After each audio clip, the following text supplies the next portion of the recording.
৪৮টি দেশ, ১৬টি স্টেডিয়াম, এক মাসের ট্যাকটিক্সের লড়াই, লক্ষ্য একটাই, বিশ্বকাপ জয়। তবে যে ট্রফি নিয়ে এত উন্মাদনা, এর মধ্যে আছে কতটুকু স্বর্ণ, রাখাই বা হয় কোথায়, জানবো আজকের এই ভিডিওতে।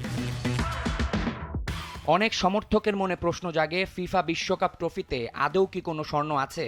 প্রশ্নের উত্তর হ্যাঁ আছে। বিশ্বকাপ ট্রফিটির মোট ওজন ৬.১৪২ কেজি, এর মধ্যে ৫.০৯২ কেজি আসল স্বর্ণ।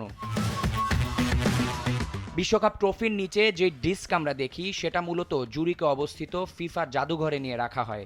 এরপর নতুন চ্যাম্পিয়ন দলের নাম সহ আরও একটি ডিস্ক বানানো হয়।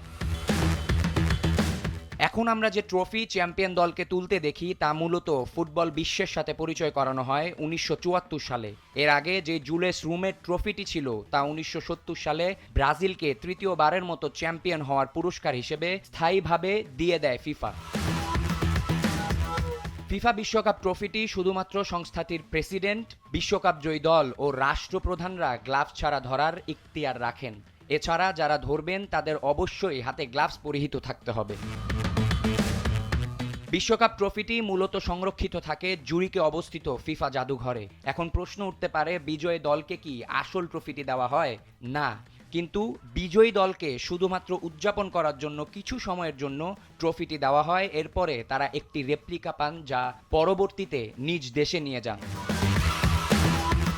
আগামী বছরের জুনে পর্দা নামবে দ্য গ্রেটেস্ট শো অন আর্থের ২৩তম সংস্করণের। ১১ই জুন প্রথম ম্যাচে মুখোমুখি হবে স্বাগতিক মেক্সিকো ও দক্ষিণ আফ্রিকা। আবিয়াজ ইরতেসাম, সময়ের আলো।